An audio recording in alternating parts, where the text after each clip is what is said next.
आज की कहानी है एक ऐसे लड़के की जो लड़का अपनी जान देने के बाद 7 लोगों की जान बचाता है। और उनमें से ही एक लड़का जिसका नाम होता है योगेश, जिसकी उम्र 26 साल होती है, वो इस कहानी को बताता है। नमस्कार, मैं महक चौधरी। आइए जानते हैं इस कहानी में कैसे एक व्यक्ति मरने के बाद भी 7 लोगों के अंदर जीवित है। ये कहानी शुरू होती है मुंबई से। मुंबई में एक परिवार रहता है जिस परिवार में 4 लोग हैं। एक बेटा, एक बेटी और 2 पति पत्नी। पत्नी जो है उनका काम है, वो एक हॉस्पिटल में काम करती हैं और उनका काम है जो ऑर्गन, जब किसी का एक्सीडेंट होता है या फिर किसी भी वजह से किसी पेशेंट का ब्रेन डेड हो जाता है, तो उसके बाद उसके जो ऑर्गन होते हैं उन ऑर्गनों को डोनेट कराती हैं। वो उनका एक डोनेशन कैंप है अपना, उसमें उन ऑर्गन्स को वो रखती हैं और उसके बाद ज़रूरतमंद को उन ऑर्गन्स को वो देती हैं। उनका ये काम है और बहुत समय से ये काम करते हुए चली आ रही थी। आज उनकी उम्र करीबन 48 साल है और वो इस उम्र में जब भी किसी के पास से, किसी हॉस्पिटल से कॉल आता कि ब्रेन डेड हो चुका है, अब पेशेंट का बच नहीं सकता, यानी जब ज़्यादातर मेडिकल साइंस में कहते हैं जब ब्रेन डेड हो जाता है उसके बाद वो जीवित नहीं रहता। और अक्सर हम इस चैनल पर जो कहानियाँ दिखाते हैं, बताते हैं, उनमें 100% सत्य कहानियाँ हैं। मरने के काफ़ी घंटों बाद, 24-24, 48-48 घंटों बाद व्यक्ति जीवित हुए हैं। लेकिन आज की कहानी उसके उलट है। इसमें ये जो पूरी एक कमिटी है, ये काम करती है जिनका भी ब्रेन डैमेज हो जाता है, उनके बचे हुए ऑर्गन जैसे हार्ट, किडनी, आपका लिवर हो गया, ऐसे सारी चीज़ों को, ये 7 ऑर्गन होते हैं जिनको वो ट्रांसप्लांट करते हैं और 7 नए लोगों की जान बचाते हैं। जो किडनी फेलियर होते हैं, जो लिवर फेलियर होते हैं, जिनके हार्ट में प्रॉब्लम होती हैं, वो सभी इससे बच पाते हैं। और अब ये जो माँ जो काम करती है, जिनका नाम है मंजू चावला, ये इस कमेटी में काम करती हैं। इनका काम यही होता है, जब भी किसी का कुछ ऐसा होता है तो उसके परिवार को समझाती हैं और वो फॉर्म साइन कर देते हैं, जिनमें से 5% लोग ऐसे हैं जो कहते हैं कि ठीक है, आप हमारे बच्चे या फिर हमारे परिवार के इस व्यक्ति के ये जो ऑर्गन हैं इनको औरों के शरीर में आप लगवा सकते हो, यानी कि हम डोनेट करने के लिए तैयार हैं। ये सिलसिला चल रहा था, तभी योगेश चहल नाम का एक लड़का, जो कि एक प्राइवेट बैंक में काम करता है, वो काम करता है, बहुत मुश्किल से उसकी नौकरी लगी है। उसका एक भाई है जो कि बाहर पढ़ने के लिए गया है। बहुत ही गरीब परिवार है, जिसकी माँ, जिसको ब्रेस्ट कैंसर था, वो कुछ ही समय पहले इस दुनिया से चली जाती हैं। परिवार को उसी का सदमा था, लेकिन उसी के बाद कहते हैं किसी किसी परिवार पर बराबर दुखों का पहाड़ टूटता रहता है और वो झेलते रहते हैं। वैसा ही इस परिवार के साथ था। घर में अकेला पिता था, बेटा बैंक में काम करता, तो जब जब वो काम करता था तो उसे चक्कर आ जाया करते, उसकी नाक से ब्लड बहने लगता, उसका पेट फूलने लगता है। धीरे धीरे वक्त निकलता है, तभी वो नॉर्मल चेकअप के लिए जाते हैं, क्योंकि उन्हें नहीं पता था कि मुझे क्या प्रॉब्लम है। डॉक्टर्स के पास जाते हैं, डॉक्टर्स उनके चेकअप कराते हैं और उनके जो ये सिम्पटम्स दिखाई देते हैं उन्हीं के हिसाब से उनके चेकअप होते हैं, तो उनमें पता चलता है कि वो एक लीवर फेलियर हैं और उनके पास करीबन 6 से 7 महीने का समय है। उसके बाद अगर उन्हें डोनर नहीं मिलता है, लीवर डोनेट नहीं होता है और उनको नहीं लगाया जाता है, तो वो इस दुनिया से चले जाएंगे। अब यह सिलसिला चलता है, वो बिना किसी को बताए। अब वो जो महिला है, जो मंजू चावला हैं, वो उस कंपनी में जो ऐड देती हैं, उस कंपनी का ऐड देती हैं कि हमारे यहाँ पर डोनर मिलते हैं, डोनेट भी किया जाता है ज़रूरतमंदों को, ये ऑर्गन जो है वो दिए भी जाते हैं। तो वो इस ऐड को सुनकर वहाँ पहुँचते हैं। पुणे में ये अपना ये कैंपेन चलाती हैं, वहाँ पर ये जाता है। जाने के बाद वहाँ पर बात करता है, लेकिन अभी तक उनके पास कोई भी लीवर डोनर नहीं था। वो इनका नाम लिख लेते हैं और कहते हैं कि आप पैसे का इंतज़ाम करिए, तब तक हम लीवर ढूँढते हैं और आपका काम हो जाएगा। अब पैसे की बहुत बड़ी बात हो जाती है, क्योंकि नॉर्मल परिवार से था, अभी-अभी नौकरी लगी थी, करीबन 28 लाख का खर्चा। वहाँ के डॉक्टर्स इस चीज़ को बताते हैं कि जब आपको ये ट्रांसप्लांट किया जाएगा, उससे पहले भी ट्रीटमेंट चलेगा, उसके बाद भी ट्रीटमेंट चलेगा। कोई भी प्रॉब्लम होती है तो फिर हॉस्पिटल इन सभी चीज़ों के लिए एक्शन लेता है और इतना खर्चा हो जाता है। वो आता है, वो इस खर्चे को सुनकर चुप बैठ जाता है, वो इस बात को किसी को नहीं बताता है। बैंक से लगातार 4 दिन की छुट्टी लेने पर उनके घर पर कॉल किया जाता है। इवन वो अपने पिता को भी बताकर नहीं जाता है, क्योंकि पिता गाँव में रहते थे और वो लोग शहर में रहकर नौकरी करते थे। दूसरा भाई अलग शहर में रहकर पढ़ाई करता था। अब जब ये बात घरवालों को पता चलती है कि 4 दिन के लिए ये कहाँ पर गया था, योगेश चहल जो है, तो उसके पिता पूछते हैं। पिता के बार-बार पूछने पर वो बता देता है कि मैं लीवर फेलियर हूँ और मेरे पास सिर्फ 6 से 7 महीने हैं। पिता के पैरों तले ज़मीन खिसक जाती है कि अब किया जाए तो क्या किया जाए? तभी ये बात उसके भाई को वो पिता बता देता है।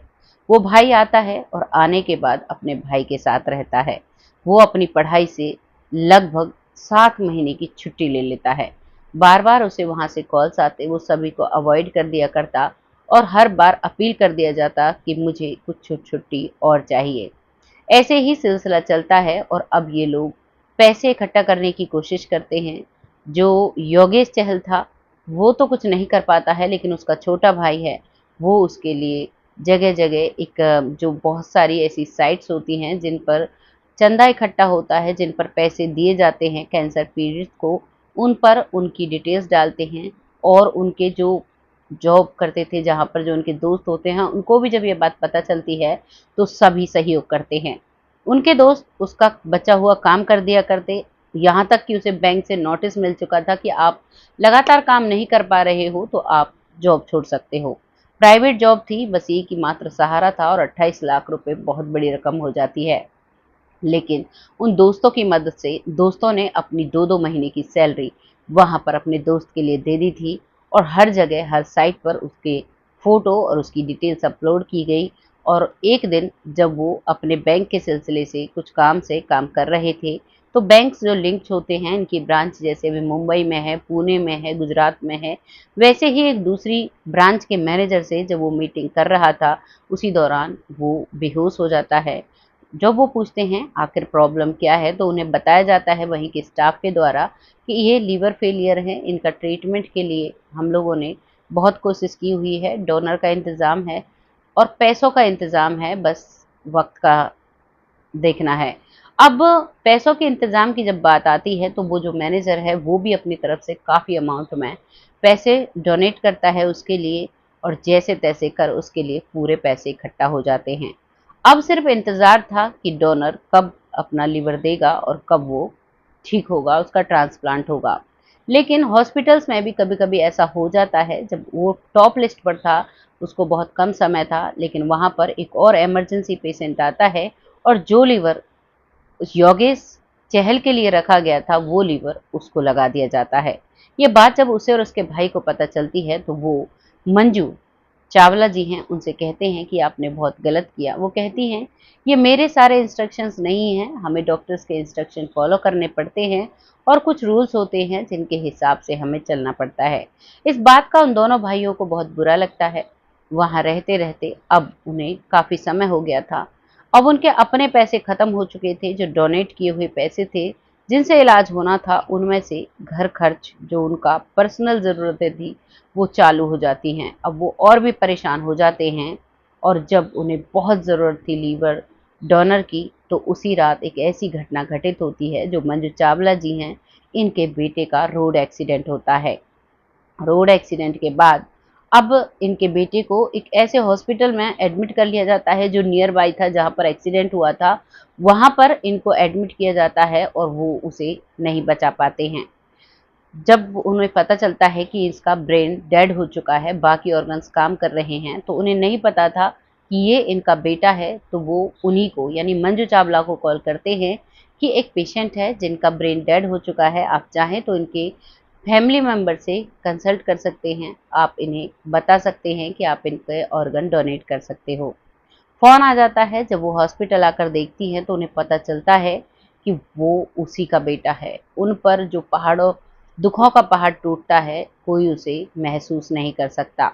लेकिन उस कठिन समय में भी वो फैसला लेती हैं, क्योंकि जो उसके पति थे, वो विदेश जॉब करते थे उन्हें आने में काफ़ी टाइम लगा था। उनसे फ़ोन पर बात की, अपनी बेटी को समझाया और अपने बेटे के सारे ऑर्गन उन्होंने डोनेट कर दिए। सैल्यूट है ऐसी महिला को जो अपने जिगर के टुकड़े, जिसकी उम्र महज 20 साल थी, उसके ऑर्गन डोनेट किए और उस ऑर्गन में से जो लीवर था वो योगेश को दिया गया। अब तक योगेश का अब ऑपरेशन शुरू हो जाता है। वो बार-बार जो चावला मैम है उन्हीं का धन्यवाद करना चाहता है, लेकिन उनका भाई कह देता है तुम हॉस्पिटल में ऑपरेशन कराओ, मैं बात कर लूँगा। अब तक उस भाई को भी नहीं पता था, लेकिन जब उसे ये बात पता चलती है कि ये मैम का बेटा है जिसके ऑर्गन डोनेट हो रहे हैं, उनके भी पैरों तले ज़मीन खिसक जाती है, वो भी स्पीचलेस हो जाते हैं, वो भी नहीं बोल पाते क्या किया जाए, क्या नहीं किया जाए। वो भी नज़रें चुराने लगते हैं, लेकिन हिम्मत कर मैडम से मिलते हैं और जो मंजू जी हैं वो मिलती हैं, अपने आप को सँभालती हैं बहुत मुश्किल से और अब वो उनसे मिलने लगती हैं। धीरे-धीरे योगेश ठीक हो जाता है। अब योगेश जब ठीक होता है तो वो बहुत खुशी मनाता है, लेकिन जो डॉक्टर थे वो मंजू चावला के भी करीबी थे और योगेश को भी बहुत अच्छे से जान चुके थे। जब योगेश बार-बार कहता है मुझे अब घर जाना है, अब मुझे ज़्यादा इलाज में पैसा खर्च नहीं करना, अब मैं ठीक हो चुका हूँ, तो वो कहते हैं क्या तुम्हें पता है कि लीवर 5 से 7 साल में दोबारा फेल हो सकता है। आपको ध्यान से रहना होगा, प्रॉपर ट्रीटमेंट लेना होगा और क्या आपको पता है जो आपको लीवर लगा है किसका लीवर है? तो वो पूछता है किसका लीवर है? तो वो बताते हैं ये मंजू मैम के बेटे का लीवर है। मंजू मैम का बेटा जिसको वो बहुत अच्छे से जानते थे, जिनका नाम संजय चावला था। अब वो देखते ही उसकी हालत बिगड़ने लगती है और वो धड़ाम से बेड पर गिर जाता है। डॉक्टर्स उसे ट्रीटमेंट देते हैं और वो अब नॉर्मल हो जाता है, लेकिन उसकी हिम्मत नहीं होती मंजू मैम से बात करने की, जिन्होंने अपने जिगर के टुकड़े का लीवर उसके शरीर में ट्रांसप्लांट कराया। अब वो अपने आप से भी नज़रें चुराने लगता है और कभी जिस ज़िंदगी के लिए वो सोचता था कि काश कहीं से लीवर मिल जाए, अब उसे उस ज़िंदगी से नफ़रत हो जाती है। सभी उसे बहुत समझाते हैं लेकिन वो नहीं समझता है। तभी उसकी लाइफ में एक लड़की आती है, वो उसे बहुत समझाती है और वो समझ जाता है और फिर मंजू मैम उनसे मिलती हैं और तब समझाती हैं, तब मेरा बेटा अकेला था, आज मेरा बेटा 7 लोगों के अंदर ज़िंदा है। मेरे बेटे का ब्रेन डैमेज हो चुका था और इसी वजह से मैंने एक कड़ा डिसीज़न लिया। एक माँ के लिए बहुत टफ़ होता है इतना बड़ा डिसीज़न लेना, लेकिन उनका जो काम था उसके हिसाब से वो उसे लेना ही था। क्योंकि जब इंसान का ब्रेन डैमेज हो जाता है तो 99% इंसान को मृत घोषित कर दिया जाता है। कोई 1% चांस होते हैं। कभी-कभी हमने बहुत सारी चीज़ें सुनी हैं, बहुत सारी न्यूज़ सुनी हैं। एक व्यक्ति जो कि 27 साल में जीवित हो जाता है, जिसका ब्रेन डैमेज हो चुका था, लेकिन 27 साल बाद वो जीवित हो जाता है। ऐसी-ऐसी कहानियाँ हमने सुनी हैं, लेकिन ऐसा कभी-कभी चमत्कार होता है और इस जो ये ऑर्गेनाइजेशन थी जिसमें ऑर्गन्स को डोनेट करके ज़रूरतमंद लोगों तक पहुंचाया जाता था, एक जान के बदले 7 जानों को बचाया जाता था, ये कंपनी अपना काम अब देश-विदेश सभी जगह करने लगती है। आप देखते होंगे बहुत सारी न्यूज़, कई जगह कोई बच्ची छत से गिरकर मरी है तो उसके माता-पिता ने उसके सारे ऑर्गन डोनेट कर दिए, उन्हें सैल्यूट करते हैं। बहुत केसेस अब आने लगे हैं ऐसे, पहला ऐसा कुछ भी नहीं था। लेकिन ये कहानी सुनकर वाक़ई में आँखों में आँसू आ गए। आज भी वो व्यक्ति जो योगेश चहल है, वो जीता है, आज उसका भरा पूरा परिवार है। बहुत रिस्पेक्ट वो मंजू चावला जी की करता है, लेकिन कैसे भी करके उनका बेटा तो वापस नहीं आ सकता, लेकिन वो अपने बेटे को उन 7 लोगों में देखती हैं, जिनको उन्होंने जीवन दान दिया। उसके बेटे ने जाते-जाते जीवन दान दिया। वो कहती हैं, मुझे अपने बेटे पर गर्व है, उसने जाते-जाते 7 लोगों की जान बचाई। मेरा बेटा शहीदों की गिनती में आता है। लोग जो बॉर्डर पर फौजी होते हैं, वो भी लोगों की जान बचाने के लिए अपनी जान न्यौछावर कर देते हैं और उसके साथ एक एक्सीडेंट हुआ था, उसके बाद उसके शरीर के जो अंग हैं, वो अगर लोगों के साथ पास काम आते हैं, तो बहुत ही अच्छा है, भगवान का एक आशीर्वाद होता है, ये मौका भी हर किसी को नहीं मिलता है। ये कहानी यहाँ समाप्त हो जाती है। आज वो माँ, आज भी वो कमेटी चला रही हैं, आज भी वो जीवित हैं, आज भी वो रह रही हैं। बार-बार उन्हें उनके बेटे की याद आती है क्योंकि बेटे की जगह कोई नहीं भर सकता।